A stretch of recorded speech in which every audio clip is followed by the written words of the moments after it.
안녕하세요, 여러분. This is Anthony Jarsaniba, vlogger sa South Korea. So in this lesson guys, verb vocab strategy naman tayo ngayon. Episode number 2. So pag-aaralan natin itong grammar sentence na to na ul kayo.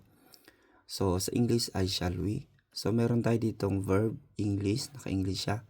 And then meron na din tayong Filipino sample sentences para mas madali nating maintindihan yung Korean sentences. Okay? So dito sa lesson na to guys, papraktisin natin kung paano gamitin tong grammar sentence na ul kayo. And then paano natin i-conjugate, okay? So number 1 is yung kada, to go. Tatanggalin natin yung da, matitira is yung ka. Tapos ipa-plus natin yung ul kayo, magiging kal kayo.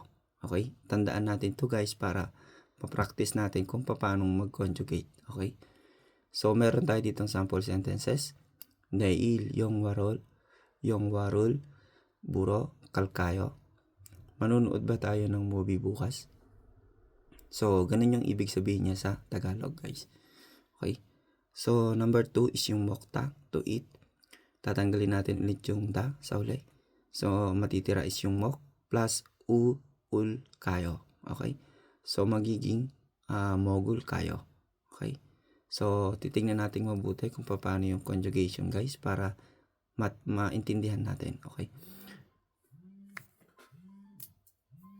Number 2, jomsime mo mogul kayo.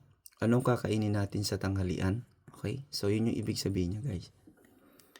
Number 3 is yung igo boda, try it. Okay? So, ito guys, ilgo boda.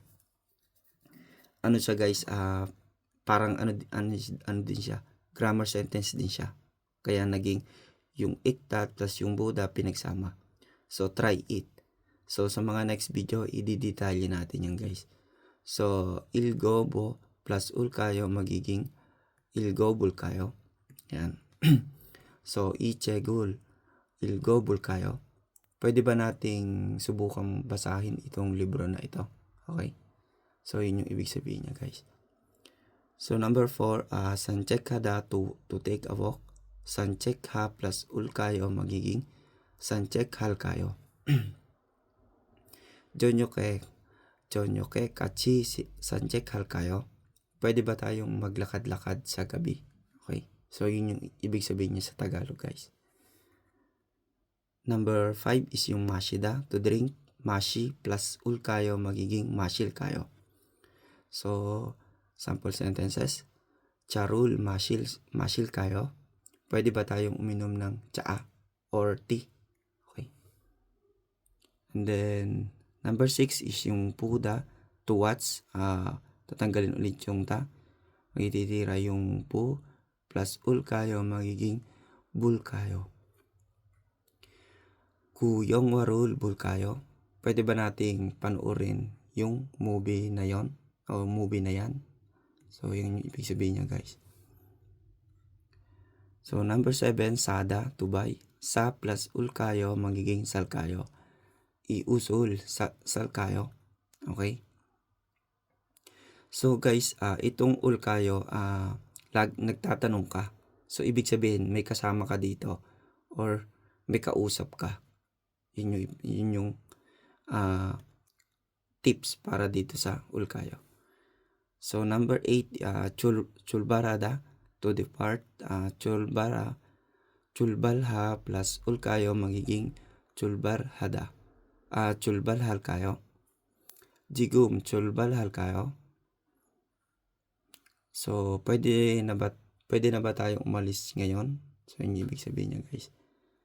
Number 9 is yung manada. To meet, mana plus ul kayo magiging mandal kayo. Nail, mandal kayo. Pwede ba tayong magkita bukas? Number 10, mandulda.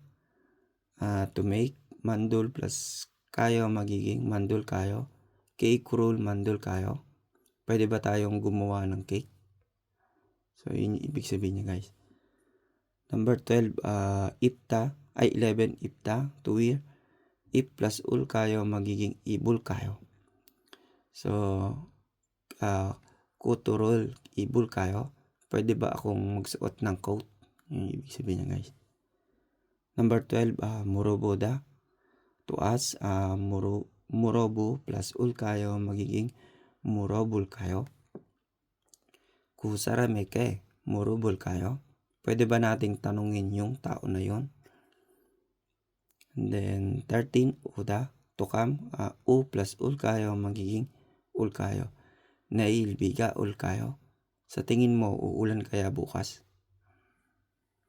Number 14, dutta, to listen. Dut plus ul kayo magiging durol kayo. Inurerul, durol kayo. Pwede ba nating pakinggan itong kanta na ito? And then 15, gidarida, to wait.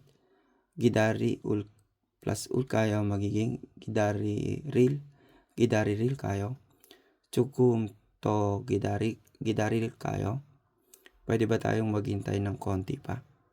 So yan guys ang ating verb vocab strategy. So I hope naintindihan natin kung paano i-conjugate. Sa mga gustong kumuha ng copy, mag-PM lang po kayo at isa-send po natin. Maraming salamat. Thank you and God bless.